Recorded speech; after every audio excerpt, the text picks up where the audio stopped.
श्री राम जय राम जय जय राम श्री राम जय राम जय जय राम श्री राम जय राम जय जय राम श्री राम जय राम जय जय राम श्री राम जय राम जय जय राम श्री राम जय राम जय जय राम श्री राम जय राम जय जय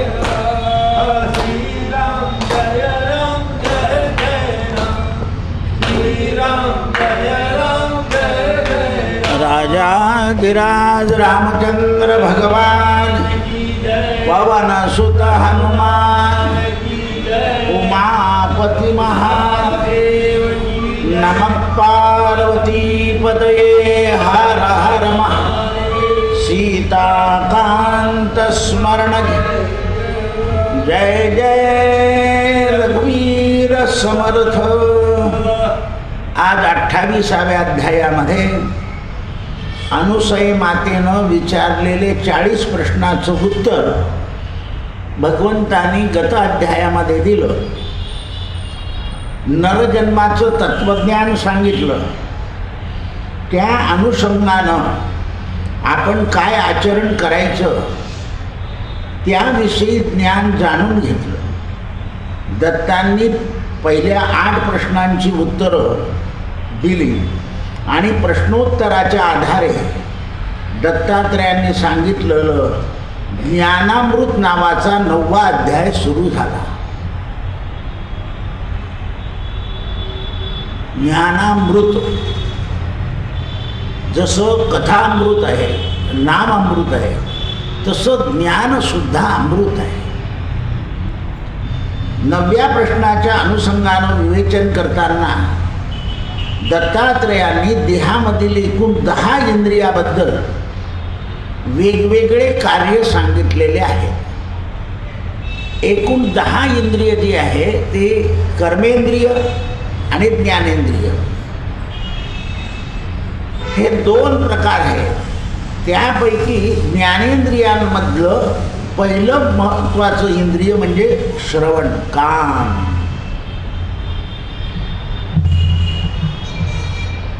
श्रवण इंद्रिय, नंतर घ्राणेंद्रिय ज्याच्याने सुवास घेता येतो. थोडंसं कमी करा आवाज.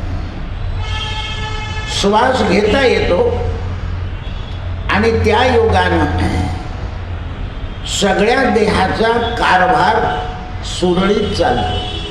म्हणजे दुसरं महत्त्वाचं नाक, पहिलं कान, दुसरं नाक. पुढे मुखाने उच्चार करावा आणि अन्न पाण्याचं सेवन करावं.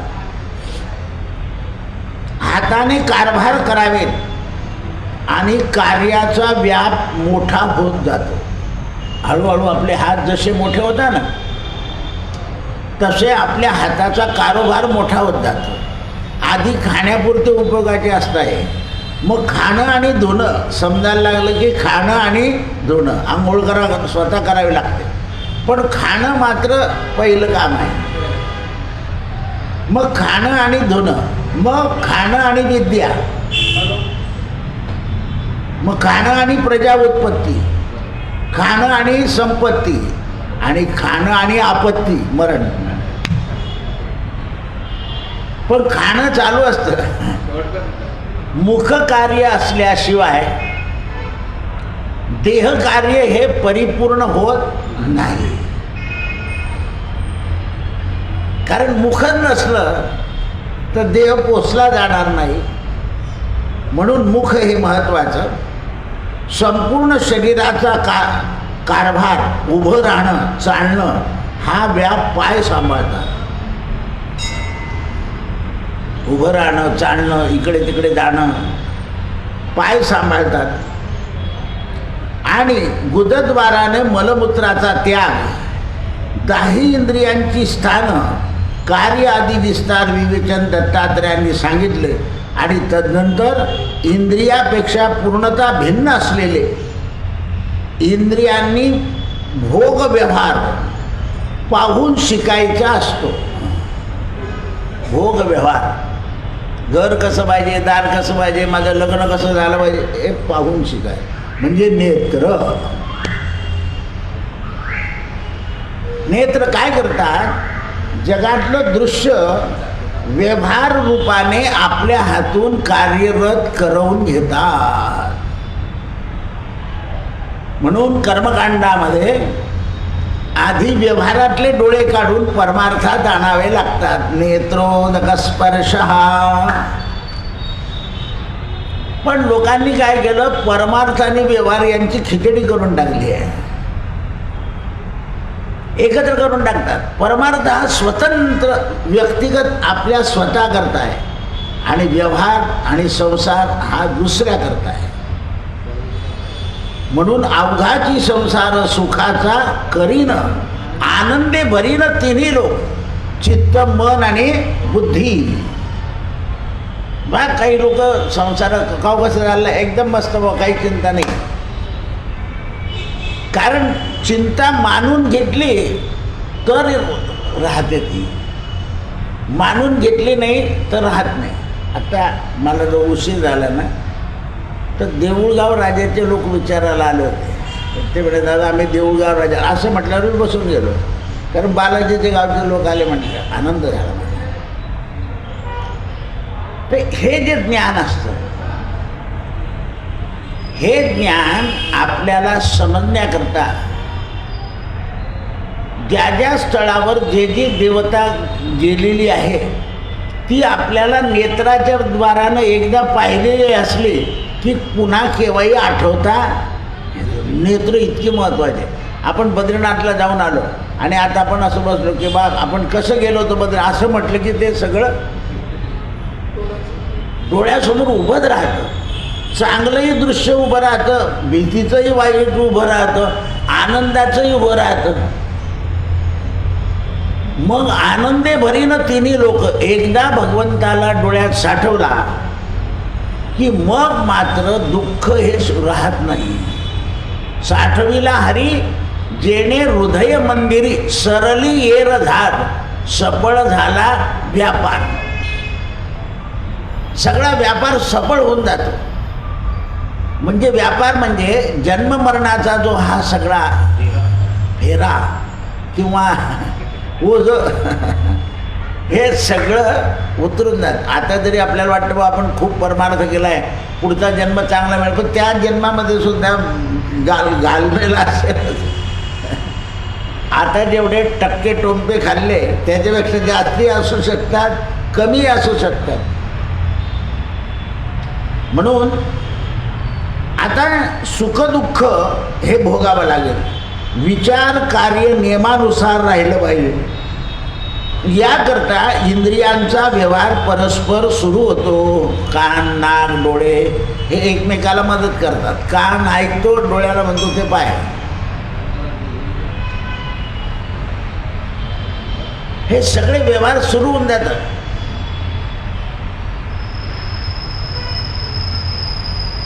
आणि हे व्यवहार सुरू झाले की मग आता बा आपली परिस्थिती अशी आहे, आता एक गजबज दिसलं की कंटाळा येतो आणि एकदम कोणी आज काय इतकं सुन्नाट आहे. दोन्ही पक्ष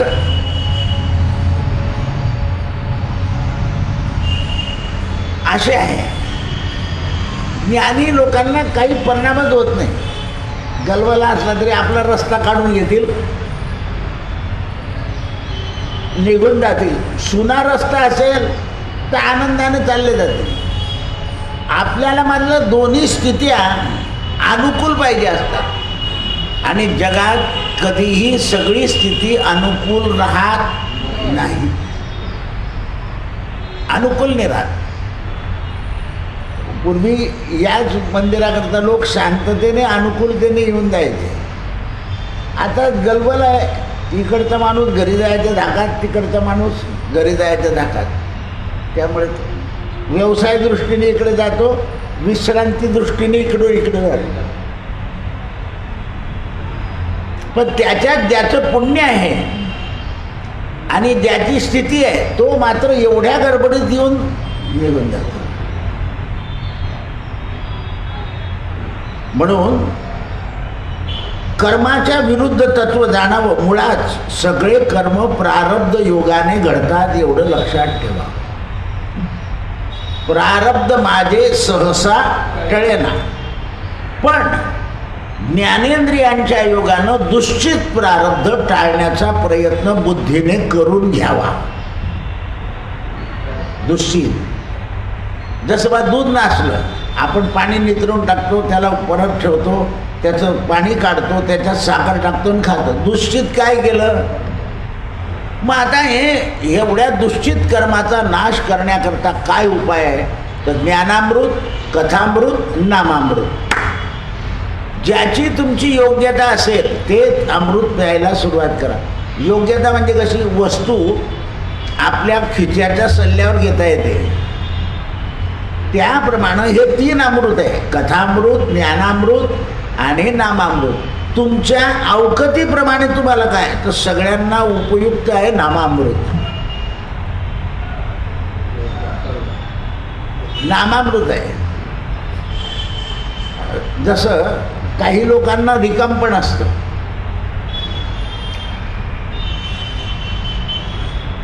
तर ते काय करतात, मला कीर्तन शिकायचं आहे, मला प्रवचन शिकायचं आहे. आता शिकून स्वतःचं उद्धाराचं नाही, लोकांना सांगायचं, म्हणजे त्याच्याने मान प्रतिष्ठा मिळते.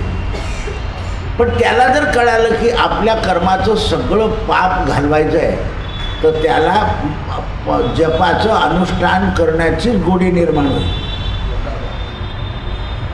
वेळ मिळाला ना तर कर्माचं अनुष्ठान करावं. आता आमच्या ब्राह्मण लोकांना सांगितलं आहे की जर वेळ मिळाला तर आणि शांती असेल तर त्याने 24 लाख गायत्री मंत्र जप करून मोकळं आहे. महिन्यात कर, 8 दिवसात कर, 15 दिवसात कर. 24 लाख म्हणजे जेवढे अक्षर आहे तेवढ्या 1-1 लाख जप. 24 लाख करून झाला असेल तर 24च्या दुप्पट करण्याचा निश्चय कर.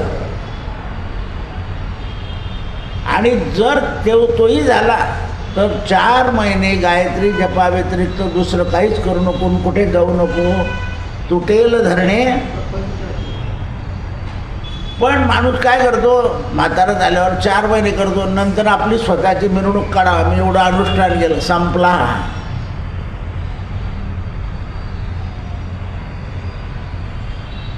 कारण ते सगळं प्रसिद्धी करता गेलं, काहीच करायचं.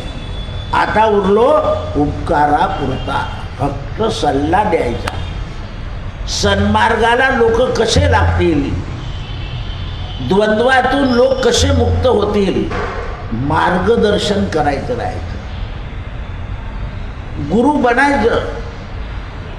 आता त्या दोन्ही जोडप्यांनी मला प्रश्न केला की आम्हाला अनुग्रह पाहिजे. मी त्यांना सांगितलं की आमच्याकडे अशी प्रथा आहे, देवाला सांगायचं, देव देतो. ते असं म्हटल्याबरोबर ते दोघांच्या अंगालाची काटे आले. कारण खऱ्या जिज्ञासाने आला असला मनुष्य ते परिणाम होतो. म्हटलं आता इथे करण्यापेक्षा ते बालाजीला तिथे जा, हे राम मंदिराची भेट ठेवा आणि त्यांनाच बालाजीला सांगा की आम्हाला अनुग्रह, तिथल्या तिथे काम होऊन जाईल. सांगून दिलं त्यांनी.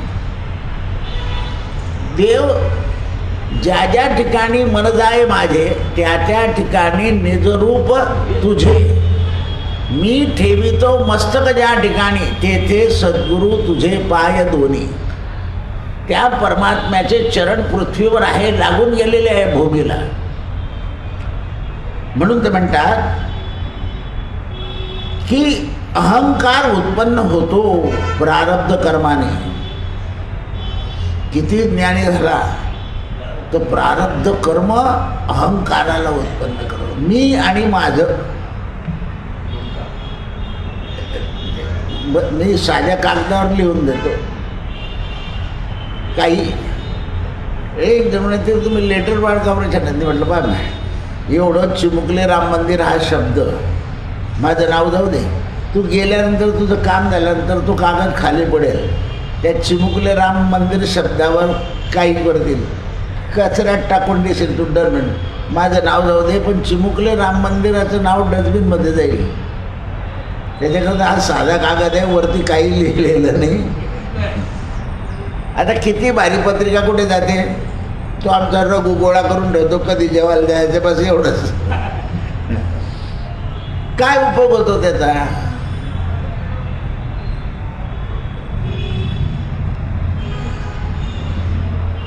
कोण आहे? हा?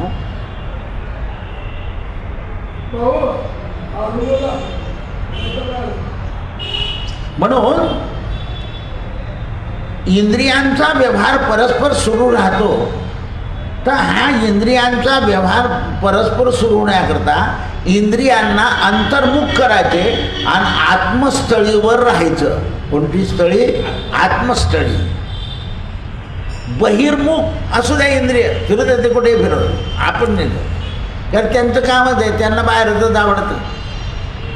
म्हणून एखादी बाई सगळं घर जातं बाहेर देवाला, पण ती बाई म्हणते मी नाही जात, मी नाही येत. कारण ती आत्मस्थळीवर आपल्या गोष्टीवर पक्की येते, विश्वास. माझी सासू सांगून गेली की जायचं नाही कुठे, मला नाही माहिती काही.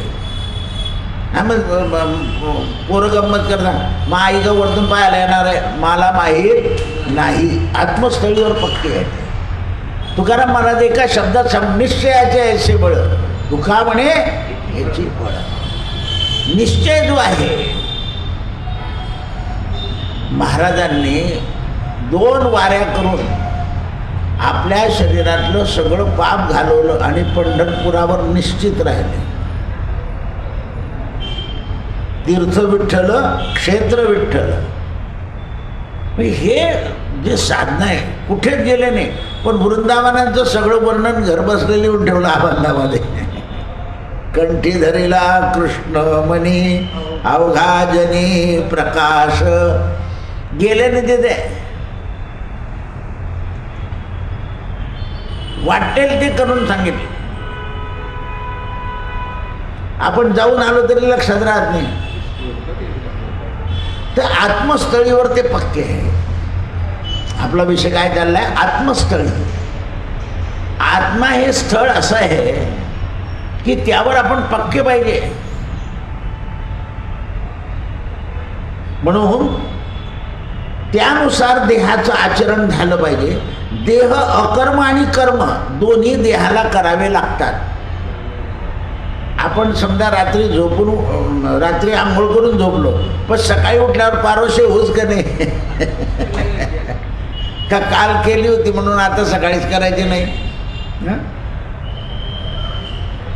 हे लक्षात आलं.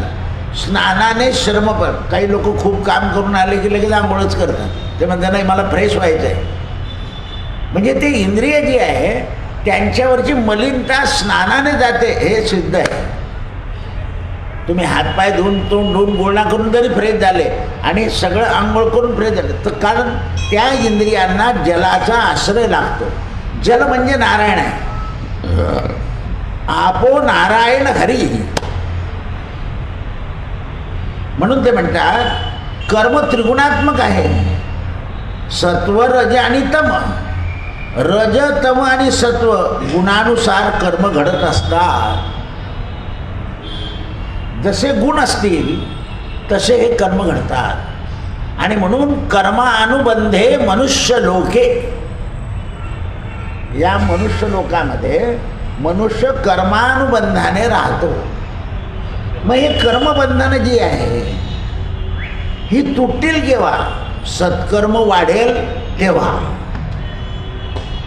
जोपर्यंत सत्कर्म वाढत नाही तोपर्यंत कर्मबंधन तुटत नाही. जगात स्नेह कायम असतो. स्नेहाशिवाय जग चालत नाही. काही सात्विक स्नेह आहे, काही राजसी आहे आणि काही तामसी आहे. 3 प्रकारचे स्नेह आहे.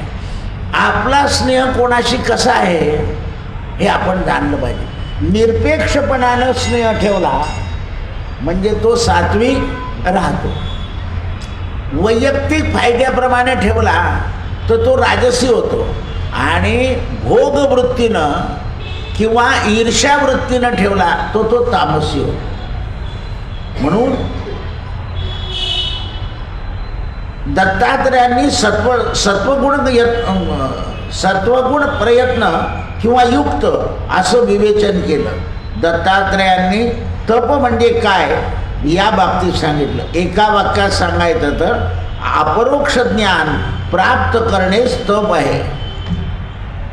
जे परोक्ष ज्ञान आहे म्हणजे आपल्यालाही व्यवहारातलं, याच्यापेक्षा ईश्वराचं ज्ञान अपरोक्ष आहे, ते आपल्याला माहीत नाही पण तरी ते प्राप्त करायचं आहे. अपरोक्ष ज्ञान म्हणजे तप. आता आधी आपल्याला इंद्रियांचा संयम करून इंद्रियांमध्ये सत्व वाढून अपरोक्षाकडे प्रवेश करावा लागतो. पण जे ज्ञान जगात दृष्टीने कळत नाही ते आत्मदृष्टीने प्राप्त करायचे आहे. चर्मचक्षुने लक्षता लक्षवेना. मग अंतरातला जो ज्ञानचक्षु आहे तो ज्ञानचक्षु उघड करायचा आहे. तो कोणता डोळा आहे? तो तिसरा. शंकरालाच आहे असं नाही, प्रत्येकाला आहे. म्हणून तो फक्त जागृत करायचा आहे. जागृती स्वप्ने पांडुरंग. ज्या वेळा सतत ध्यास राहील, ज्या वेळा सतत ध्यास राहील त्या ध्यासाने तो डोळा जागृत होतो. म्हणून संपूर्ण देहवृत्ती स्वरूपात लीन होणं हे महत्त्वाचं आहे. आपण ज्ञानाने तप केलं की अपरोक्ष ज्ञानाचं मुख्य लक्षण आहे की देहवृत्ती जी आहे ती संपत जाते आणि आत्मवृत्ती ही जागृत होत जाते. देहाचा विसर पडतो. देह जावो अथवा राहो, पांडुरंगी दृढ भाव. माझा भाव ईश्वरावर दृढ व्हावा हा हेतू महत्वाचा आहे. आणि तो भाव दृढ होण्याकरता वारी, भजन, पूजन, कीर्तन हे सगळी नियमावली आहे. पण ही नियमावली नित्य झाली पाहिजे. नित्यनेमी प्राणी तो दुर्लभ आणि लक्ष्मी वल्लभ तया जवळ. जो नित्यनेम लावून घेतो, आधी काही वेळा नित्यनेम लावून घ्यावा लागतो बळजबरी, आणि तो एकदा लावून घेतला की मग तो अंगवळणी पडतो. इतका पडतो की वेळ झाल्यावर आपल्याला बेचैनता येते, अरे आपला नित्यनेम राहिला, चला बसा. आणि काही वेळा आपण आजारी असलो म्हणजे आपल्याला अंथरूण उठता येत नाही, तरी नित्यनेमाच्या वेळा स्मरण आपोआप चालू होतं. देह असू द्या पण नित्यनेम आहे मोठा, मग तो खंड नाही पडत, कारण त्या देहाची ती एक अवस्था होऊन जाते. किती अवस्था आहे? 9 अवस्था आहे शरीराला, जन्मापासून तर मृत्यूपर्यंत. पण त्यामध्ये ही एक अवस्था आहे आत्मस्थळीची. ही कोणत्याही अवस्थेमध्ये तो आत्मचिंतनामध्ये राहतो. मग आता ऐकण्यात वागण्यात ज्याचा विवेक आहे ते ब्रह्मतत्व झळकत जातं. जो ऐकतो, जो वागण्यात बोलण्यात चालण्यात ते सत्य आणतो, त्याची निमग्नता ही तप आहे. म्हणजे त्याला दुसरं तप करावं लागत नाही. आता असुर कोणाला म्हणायचं तर जप, तप, पूजा, ध्यान, यज्ञ, याग, दान नाना प्रकारचे सन्मार्ग आचरण करून त्याच्यापासून अपेक्षा ठेवतो तो असुर. म्हणजे जप, तप, ध्यान याच्यापासून फक्त भगवंतच ठेवलं पाहिजे, तर आपण त्याच्यापासून द्रव्याची, मानाची अपेक्षा ठेवतो. तो हे लक्षात आलं पाहिजे. गुरुद्वारामध्ये कोणीही मनुष्य दर्शनाला गेला तर त्याला सेवाच करावी लागते. कारण मी कोण आहे? मनमोहन सिंग एकदा गेले तर त्यांनी जोडे उचलून सगळे स्वच्छ केले. काय होते ते? पंतप्रधान. पण पंतप्रधान बाहेर पद ठेवून दिलं आणि मग आत गेले. ज्ञानी झैल राष्ट्रपती असताना सुद्धा गेले, तर ते पुसाचं काम केलं त्यांनी, राष्ट्रपती पद बाहेर ठेवलं. आता त्यांच्याकरता एक दोनच जोडा ठेवू दिला होता तिथे, ती गोष्ट स्वतंत्र आहे. पण काय केलं, मी राष्ट्रपती आहे, आपले आपल्याला सांगतात ते तुम्ही हार आणून ठेवा, मी येणार आहे.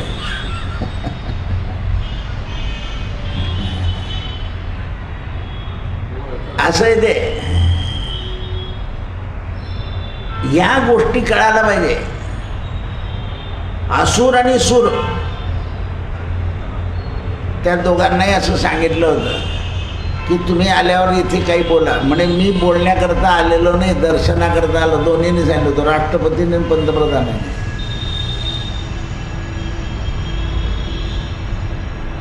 असं आहे.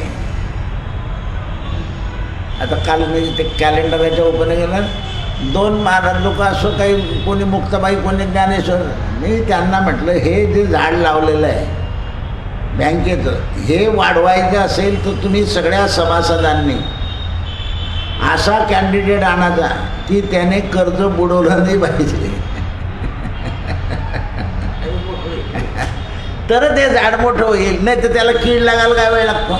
आता परवा विज्ञानाने तांदळामध्ये कीड का पडतो हे शोधून काढलं, परवा दाखवलं त्यांनी.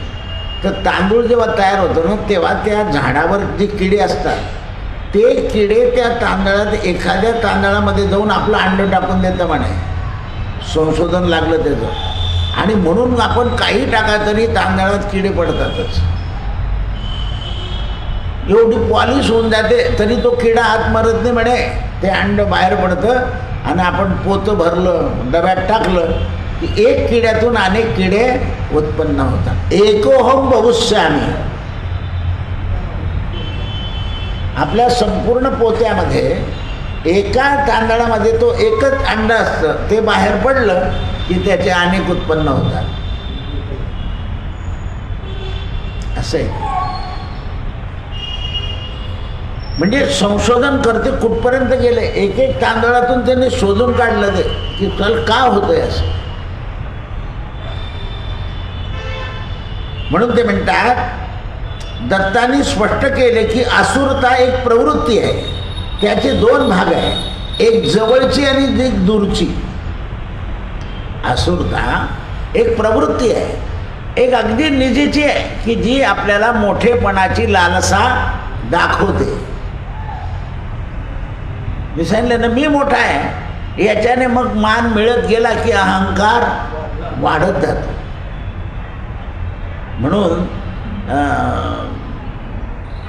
शीख धर्मगुरूने मूर्तीला मानलं नाही, ग्रंथाला देव मानलाय. ग्रंथ साहेब म्हणतात ते त्याला, कारण ग्रंथामध्ये ज्ञान आहे बस. त्यांच्या देवळामध्ये ग्रंथ ठेवलेला असतो, त्याची पूजा अर्चा होते, त्याला हार घातला जातो. आपलं सुद्धा भागवताला काय सांगितलं, हा ग्रंथ नव्हे प्रत्यक्ष भगवंत. पण आपल्या लक्षात नाही आहे, कारण आपण तितकं महत्त्व ठेवत नाही. म्हणून आमचे भागवत वाचणारे लोक विचारताना दिवाळीच्या दिवशी काय पूजा करतो, म्हटलं भागवताची. म्हणजे का बरं, त्याचं गुरुपौर्णिमेला करा नाही, धन आहे ना आपलं. शेतकरी जशी शेतातल्या मातीची पूजा करतो, तो दुसरं कशाचीच कर, मातीचे बैल आणि ते शेतात ठेवून येतो आणि ते घेऊन येतो थोडेसे आणि त्याची पूजा करतो धनत्रयोदशीला. तो सोन्याची करतच नाही, तो त्याचं सोनं ते आहे ना. आपण आणतो का कधी शेती घेऊन ठेवली तर नाही, कारण आपलं त्याच्यातून ध्येय राहिलेलं नाही आहे. मग त्यामुळे काय होतं, सक्का भाचा सुद्धा पूर्ण देत नाही. मग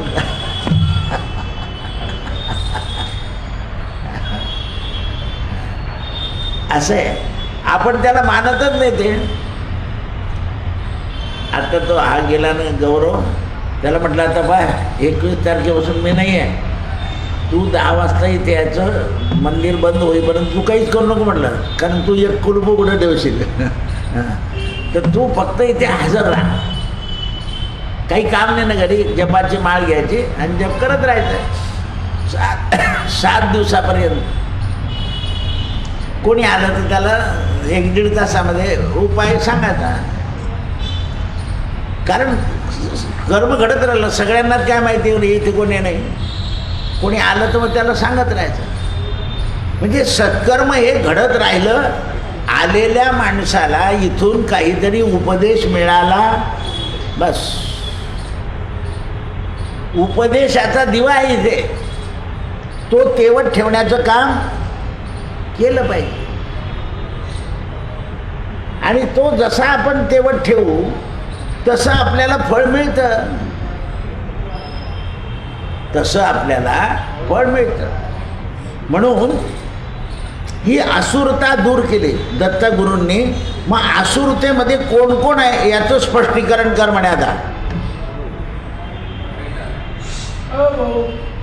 आसुरतेमध्ये कोण कोण आहे तेव्हा दत्तगुरूने सांगितलं, पहिला राग, दुसरा द्वेष, तिसरा अहंकार, चौथा काम, 5वा क्रोध, 6वा मद, 7वा मत्सर, 8वा दंभ. हे सगळे बुद्धीचे विकार आहेत. हे आपल्याला जसं जसं आपली बुद्धी चलित होत जाते, जगात काम करत जाते, तसं तसं आपल्याला, मला त्याचा राग आला, मी एवढं समजवून सुद्धा तो त्याला ऐकलं नाही. मग आता त्याला तो समोर उभा राहिला की माझी तळ पायाची आग मस्तकावर पोहोचेल. नाही ऐकलं.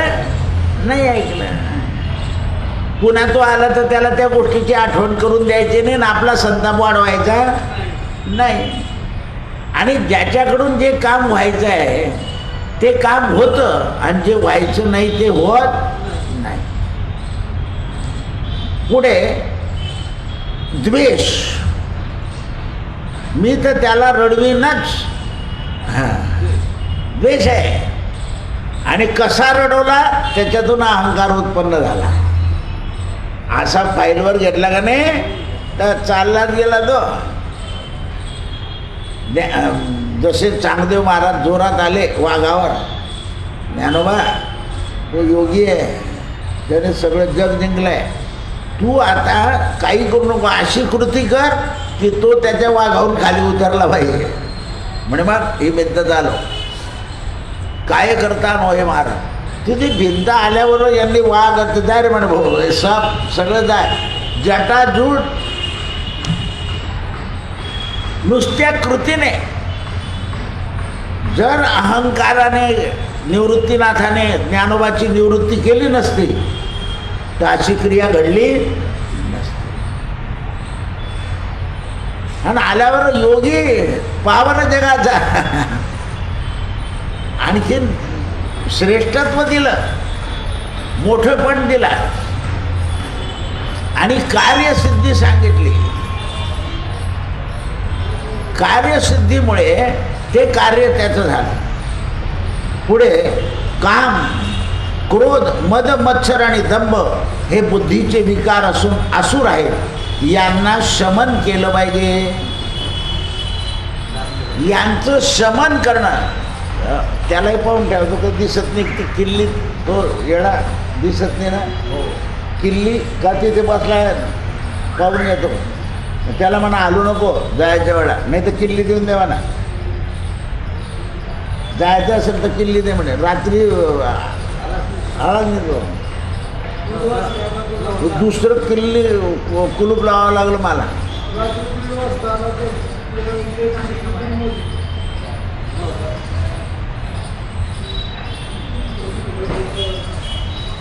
नाही तो रिक्षेत घेऊन गेला तर मी पाहिलं होतं, मी आलो ना तेव्हा रात्री, तेव्हा त्याच्या रिक्षेत गेला होता. म्हणून दत्तांनी ज्ञान म्हणजे स्पष्ट करायला सांगितलं. देहामध्ये असलेल्या 10 इंद्रियावर नियंत्रण ठेवणं हे मनाचं काम आहे. म्हणून शहाणं कोण झालं पाहिजे? मन. या नाही रे म्हणा, मन म्हणतं इंद्रियाला नाही द्या, आपलं काम नाही दे, तिकडे नाही पाहायचं. म्हणून 11वं इंद्रिय मन सांगितलं. हे मन जे आहे हे 11वं इंद्रिय आहे. म्हणून या देहामध्ये 10 इंद्रियांवर नियंत्रण ठेवण्याचं काम मन करतं. या इंद्रियाबाबत सदैव सावध राहणं हे मोठं कठीण काम आहे. कारण हे इंद्रिय सन्मार्ग लावले तरी मधून मधून पळून जातात. इंद्रियों के घोडे संयम में पडे नाही तो अडे तो अडे. हे संयमात पडले तर बरे, नाही तर आडले तर आडलेच. आपण म्हणतो ना मला त्याच्याशिवाय होणार नाही. म्हणून याच्यामध्ये 2 मार्ग सांगितले अनुसंधान. माणसानं इंद्रियांना सन्मार्ग लावणं म्हणजे सुख चांगल्या कर्मामध्ये गुंतवून घेणं. चांगलं जे कर्म आहे त्या चांगल्या कर्मामध्ये मनाला गुंतवून घ्यायचं. पूर्वी हे मुलींना अशा विणकाम अमुक काम याच्यातून गुंतवून ठेवायच्या आणि ह्या वस्तू तुझ्या नवऱ्याकरता तयार करून ठेव आणि मग त्या लग्नात दाखवायच्या त्या. आता सगळ्या विकत आणून घेता. गुंतून राहत नाही आता. कोणाकरता करते बा तू वस्तू तर ती बोलत नाही. कोणाकरता करते तू वस्तू, कोणाकरता केलं तर बोलत नाही ते. आणि मग ते मानलं जातं.